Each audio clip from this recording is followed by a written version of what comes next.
Selamat datang di cerita horor. Jangan lupa untuk like, tinggalkan komen dan subscribe ke channel cerita horor agar kamu tidak ketinggalan kisah-kisah menyeramkan terbarunya. Tersesat di malam lebaran, bayang-bayang di jalan pulang. Malam lebaran itu seharusnya dipenuhi dengan kehangatan reuni dan tawa keluarga. Namun bagi Rifki, perjalanan pulang dari kampung halaman berubah menjadi mimpi buruk yang tak terduga. Di sebuah jalanan sepi yang berkelok di tengah perbukitan, ia bersama dua temannya, Dimas dan Sinta, terjebak dalam kegelapan malam yang mencekam.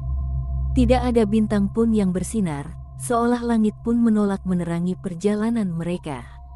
Perjalanan mereka dimulai dengan penuh harapan.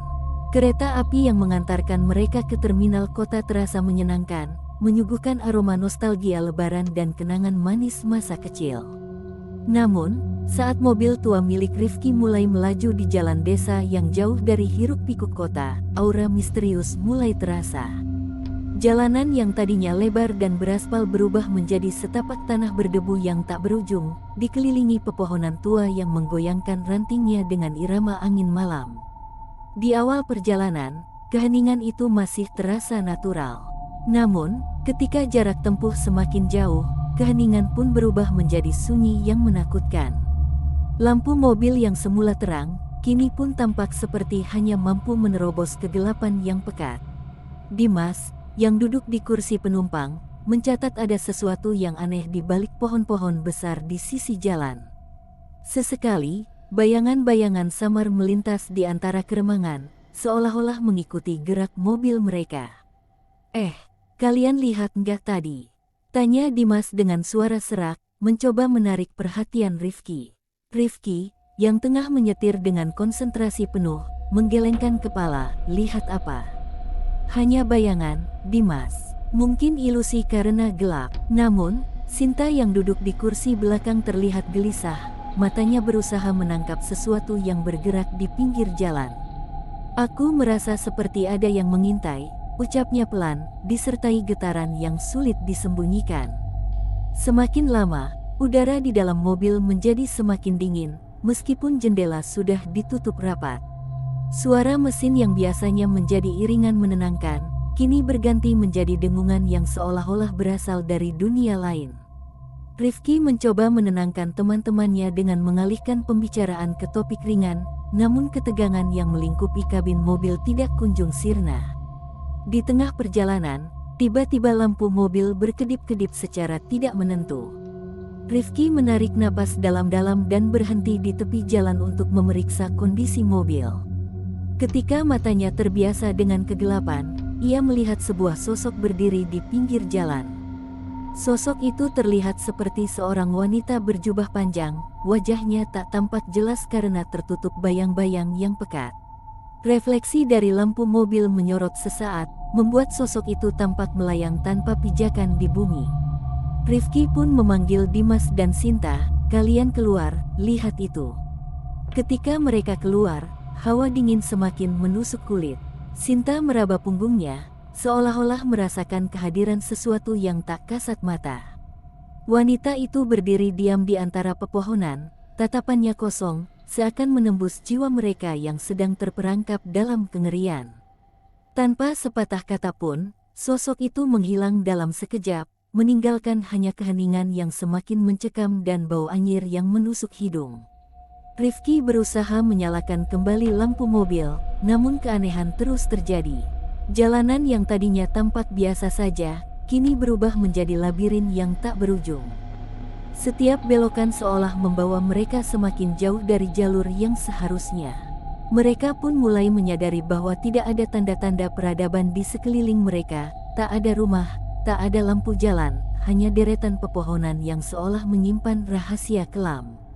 Saat mobil kembali menyala, kecepatan mereka ditambah, berharap bisa segera menemukan jalan keluar. Namun, semakin mereka melaju, semakin banyak penampakan muncul di sepanjang sisi jalan. Ada sosok-sosok yang tampak seperti bayangan samar, beberapa di antaranya bahkan terlihat seperti kerumunan orang yang berjalan tanpa tujuan. Wajah-wajah mereka pucat dan penuh kesedihan, seolah-olah terjebak dalam siklus penderitaan yang abadi. Dimas, yang awalnya skeptis, mulai terpaku pada keanehan yang terjadi. Ini bukan cuma ilusi. Aku merasa ada sesuatu yang mengikuti kita. Seolah-olah mereka ingin menyampaikan pesan, gumamnya sambil menatap ke arah kaca spion. Di balik bayang-bayang itu, sesekali terdengar bisikan lembut, kata-kata yang tak jelas, namun mengandung kegetiran dan derita yang mendalam. Sementara itu, Sinta merasa semakin terpojok oleh perasaan takut yang tak terjelaskan. Ia merasakan kehadiran entitas yang berkeliling di dalam mobil, membuat udara menjadi berat dan penuh tekanan. Tangannya yang gemetar mencoba menutupi mulutnya setiap kali mendengar suara-suara samar yang seolah-olah memanggil namanya. Kenapa aku merasa seolah-olah sudah lama mengenal semua ini? Pikirnya, mengingat kembali cerita-cerita mistis yang sering diceritakan oleh neneknya tentang arwah penasaran yang tersesat di malam-malam gelap. Semakin lama, kegelapan di luar semakin pekat dan perjalanan mereka semakin terasa seperti berada di luar waktu. Mobil yang tadinya menjadi simbol perlindungan kini berubah menjadi kandang yang mempersempit ruang gerak mereka. Di setiap tikungan, kehadiran makhluk halus seakan menyelimuti setiap inci ruang, seakan-akan dunia lain mencoba menyusup ke dunia nyata.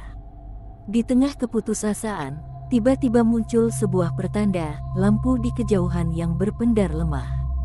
Harapan pun seketika menyala dalam benak mereka. Mungkin itu rumah atau pertolongan, ujar Rifki dengan suara penuh harapan. Namun, saat mereka semakin mendekat, harapan itu berubah menjadi ketakutan yang mendalam. Lampu itu berasal dari sebuah rumah tua yang terlihat angker, dikelilingi oleh pepohonan yang tumbuh liar dan seolah-olah mengancam setiap orang yang berani mendekat. Rifki memutuskan untuk mendekati rumah itu, meski perasaan instingnya memperingatkan bahaya yang mungkin mengintai. Dengan langkah ragu, mereka menghampiri rumah tua itu. Pintu kayu yang berderit terbuka dengan sendirinya, seolah menyambut kedatangan mereka. Di dalam rumah, udara semakin dingin dan bau apek mulai tercium. Ruangan yang tampak tak terurus dipenuhi dengan barang-barang usang dan potret keluarga yang warnanya pudar, menyiratkan masa lalu yang penuh luka dan misteri. Di salah satu sudut, mereka menemukan sebuah buku harian tua yang tampaknya pernah dimiliki oleh penghuni rumah itu. Halaman demi halaman menceritakan kisah tragis tentang keluarga yang pernah tinggal di sana, tentang kehilangan, pengkhianatan, dan kutukan yang seolah terus menghantui keturunannya. Di akhir buku, ada catatan yang ditulis dengan tangan gemetar, malam lebaran adalah malam terkutuk. Setiap kali arwah yang tersesat muncul, kita terjerat dalam nasib yang tak pernah bisa lepas. Saat mereka membaca, terdengar suara langkah kaki pelan dari lantai atas. Dengan jantung berdebar, Rifki menyuruh teman-temannya untuk tetap tenang, sambil berusaha mencari sumber suara itu. Setiap langkah yang mereka ambil terasa berat, seolah-olah mereka sedang berjalan di atas lapisan kenangan pahit yang tak ingin dilupakan. Suara itu semakin mendekat, seolah mengiringi setiap detak jantung yang semakin kencang. Di puncak ketegangan itu, tiba-tiba pintu ruangan menutup dengan keras, membuat ruangan dipenuhi bayang-bayang gelap yang menari-nari di dinding. Ketika lampu mobil yang terbawa masuk melalui jendela pecah menerangi ruangan itu, tampak sesosok bayangan hitam yang berdiri di pojok ruangan, menatap mereka. Dengan tatapan kosong yang memancarkan kehampaan. Bayangan itu seakan bukan hanya milik dunia ini, melainkan representasi dari semua duka dan kutukan yang terpendam selama puluhan tahun. Rifki, Dimas, dan Sinta terdiam dalam ketakutan yang mencekam, merasa seolah waktu berhenti sejenak. Di antara bisikan halus yang datang entah dari mana, suara wanita itu terdengar lagi, "Jangan pergi." Ucapan itu mengandung kesedihan mendalam dan keputusasaan yang sulit diartikan. Bayangan itu mendekat, dan dengan sekejap, ruangan itu dipenuhi oleh kabut tipis yang menutupi segalanya. Ketika kabut mulai mereda, mereka menyadari bahwa kehadiran makhluk itu tidak bisa dihindari. Dalam keheningan malam yang dipenuhi oleh jeritan sunyi arwah, Rifki tahu bahwa perjalanan pulang mereka telah berubah menjadi sebuah misi untuk mengungkap misteri kelam yang selama ini tersembunyi di balik malam lebaran. Rumah tua itu bukanlah tempat pelarian, melainkan pintu gerbang menuju kegelapan yang lebih dalam. Mereka terjebak di dalam rumah itu, terperangkap dalam konflik antara keinginan untuk melarikan diri dan keharusan untuk mengetahui kebenaran. Di luar, malam lebaran terus bergulir, membawa setiap rahasia kelam dan setiap penampakan yang semakin jelas menandakan bahwa ada kekuatan jahat yang tidak ingin mereka pergi. Dengan hati yang gemetar dan pikiran yang dipenuhi pertanyaan, mereka hanya bisa berharap bahwa keberanian mereka akan cukup untuk menghadapi kengerian yang menanti di malam berikutnya. Kegelapan malam itu menyimpan 1000 cerita, dan bagi mereka yang tersesat, tidak ada jalan kembali tanpa menghadapi bayang-bayang masa lalu yang selalu menghantui. Tersesat di malam lebaran, pintu gelap yang terbuka. Malam semakin larut, dan keheningan yang sempat menyelimuti rumah tua itu perlahan berubah menjadi jeritan sunyi yang bergema di setiap sudut ruangan. Setelah penampakan bayangan hitam di sudut ruang, Rifki, Dimas, dan Sinta terjebak dalam kegelapan yang semakin mencekam. Udara di dalam rumah terasa sangat dingin, seolah-olah setiap partikel mengisyaratkan kehadiran makhluk halus yang menunggu untuk menerkam. Setelah beberapa saat, kabut tipis yang memenuhi ruangan mulai mereda, namun kesan mencekam dan aura gelap tidak pernah benar-benar hilang. Ketiganya terdiam, dengan mata saling bertanya-tanya tanpa mampu mengucapkan sepatah kata pun. Di tengah keheningan, terdengar bisikan pelan yang kembali menggema, kali ini terdengar lebih jelas, "Jangan biarkan kegelapan menguasaimu." Suara itu datang dari segala arah, membuat nadi mereka berdegup kencang dan pikiran melayang antara realitas dan mimpi buruk. Rifki, sebagai pemimpin yang harus tetap berpikir jernih, mengumpulkan keberanian dan berkata, "Kita harus mencari jalan keluar. Aku rasa rumah ini menyimpan rahasia yang harus kita ungkap agar kita bisa bebas dari kutukan malam lebaran ini." Dimas yang masih terperangkap dalam bayangan masa lalu menimpali, "Tetapi setiap langkah di sini terasa seperti kita semakin terjerat dalam kutukan yang tak terelakkan. Aku merasa ada sesuatu yang selalu mengintai di balik setiap pintu." Sinta, dengan suara yang hampir berbisik karena ketakutan, menambahkan, "Aku merasa seperti ada mata yang terus mengawasi. Setiap sudut rumah ini menyimpan kenangan penderitaan yang tak pernah reda." Kata-kata mereka mengudara, dan dalam sekejap, lampu-lampu temaram yang menembus celah-celah jendela berjatuhan menciptakan bayang-bayang aneh yang menari-nari di dinding. Dengan keberanian yang tersisa, mereka memutuskan untuk menyelidiki setiap ruangan, berharap menemukan petunjuk yang bisa mengurai misteri rumah angker itu. Langkah pertama membawa mereka ke lorong panjang yang dipenuhi oleh foto-foto keluarga yang terpampang di dinding kayu usang. Foto-foto itu menggambarkan wajah-wajah sedih dan mata yang tampak kosong, seolah-olah setiap potret menyimpan kisah duka yang tak terungkap. Di antara potret-potret itu, satu foto menonjol, seorang wanita dengan pakaian tradisional, yang matanya menyimpan penderitaan mendalam, seolah-olah ia berteriak dalam keheningan. Foto itu diletakkan tepat di atas perapian yang kini hanya menyisakan abu dingin. Rifki memegang foto tersebut dengan tangan gemetar. "Siapakah dia? Kenapa wajahnya begitu penuh duka?" tanya Rifki, berharap ada jawaban yang bisa menerangkan kegelapan yang menyelimuti ruangan itu.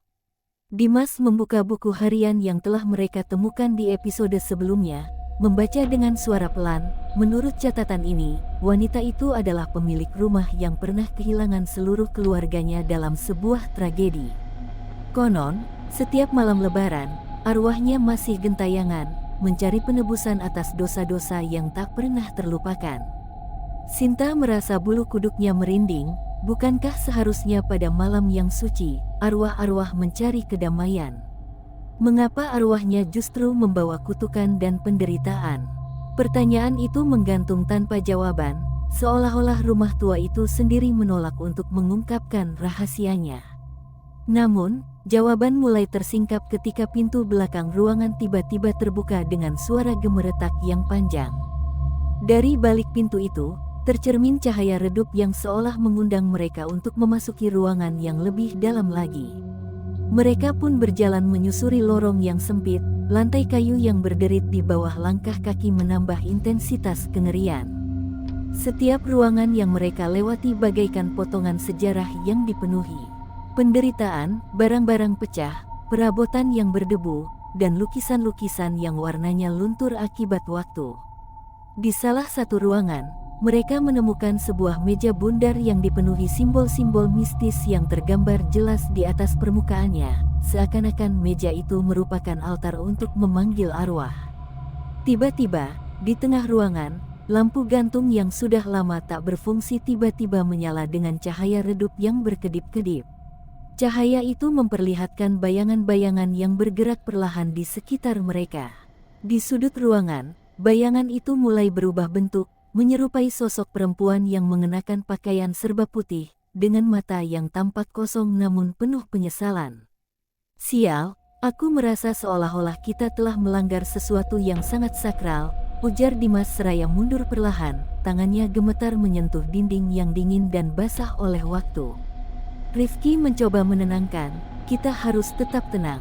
Aku yakin ada alasan mengapa arwah ini masih menghantui rumah ini.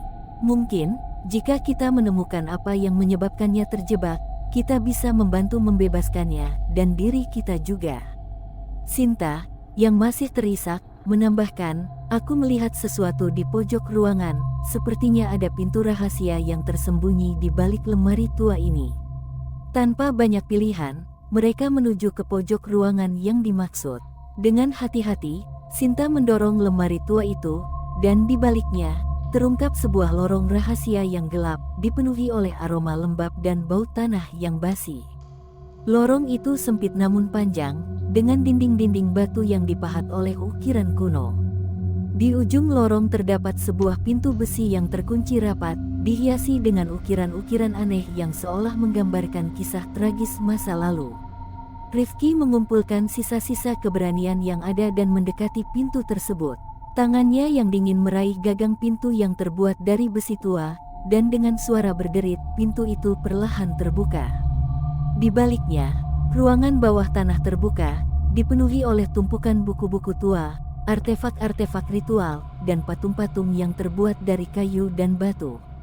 Suasana di sana sangat berbeda, dinginnya tak terduga, menembus setiap lapisan kulit dan tulang, dan aroma apek yang kuat seolah menceritakan sejarah kelam yang tak pernah berakhir.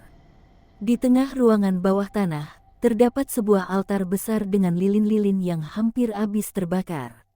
Di atas altar, tersimpan sebuah jimat berukir aneh yang memancarkan cahaya redup, seolah-olah memiliki kehidupan sendiri.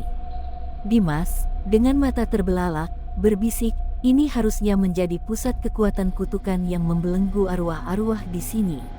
Mendengar itu, Rifki membuka kembali buku harian tua dan menemukan satu entry yang baru terungkap. Untuk membebaskan arwah yang terjebak, seseorang harus menemui jimat yang menyimpan esensi penderitaan. Hanya dengan memahami luka yang mendalam, arwah dapat menemukan kedamaian. Kata-kata itu menggantung dalam udara, memberikan petunjuk sekaligus peringatan akan bahaya yang mungkin menanti. Sinta, yang sempat menangis karena ketakutan dan keputusasaan, perlahan mengumpulkan keberanian untuk melangkah maju. "Kita harus mengambil jimat ini. Mungkin dengan itu, kita dapat memecahkan kutukan yang menjerat rumah ini dan membebaskan arwah yang terpenjara," ujarnya, meski suaranya masih terdengar gemetar. Dengan segala keberanian yang tersisa, mereka pun berusaha mengeluarkan jimat dari atas altar. Saat jimat itu terlepas, tiba-tiba ruangan bawah tanah berubah drastis, udara semakin berat dan angin dingin berhembus kencang, seolah-olah mengusir kehadiran mereka. Di saat yang sama, suara tangisan yang memilukan terdengar menggema, seakan-akan ratusan arwah telah berkumpul untuk menyuarakan penderitaan mereka. Titik balik terjadi ketika cahaya lilin di altar berkedip-kedip, memproyeksikan bayangan-bayangan aneh di dinding ruangan. Bayangan itu mulai menyatu, membentuk sosok besar yang mengerikan. Sosok itu memiliki wajah yang tak terbentuk, seolah terdiri dari pecahan-pecahan cermin retak yang memantulkan bayangan ketakutan mereka. "Kita telah membangunkan sesuatu yang tidak seharusnya terbangun," gumam Rifki, disusul oleh jeritan Dimas yang menyeramkan. Sinta pun menangis terseduh-seduh, menyadari bahwa jimat yang mereka ambil telah membuka pintu bagi kekuatan gelap yang selama ini tersembunyi di bawah rumah ini. Sosok bayangan itu mendekati mereka, setiap langkahnya terasa seperti dentuman jantung yang semakin cepat. Dalam sekejap, ruangan bawah tanah berubah menjadi medan peperangan antara dunia nyata dan dunia arwah. Bayang-bayang yang sebelumnya hanya menjadi saksi bisu kini berubah menjadi entitas yang saling berebutkan, berteriak dalam bahasa yang tidak bisa dimengerti manusia. Rifki merasakan kehadiran kekuatan yang luar biasa. Kita harus menyatukan keberanian dan mencari tahu apa yang diinginkan arwah ini. Mungkin, dengan memahami penderitaan mereka, kita bisa menenangkan mereka dan menutup pintu kegelapan ini selamanya.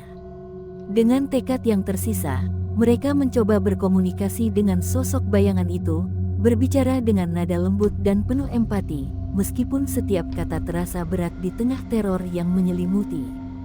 "Siapa kamu? Mengapa kamu terus terperangkap dalam penderitaan?" tanya Rifki, suaranya serak namun tulus. Dalam keheningan yang mencekam, bayangan itu mulai berbicara dengan suara yang bergema.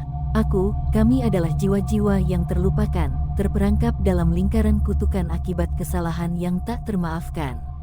Setiap malam lebaran, kesedihan kami dipertontonkan, dan kutukan ini terus menguat seiring waktu."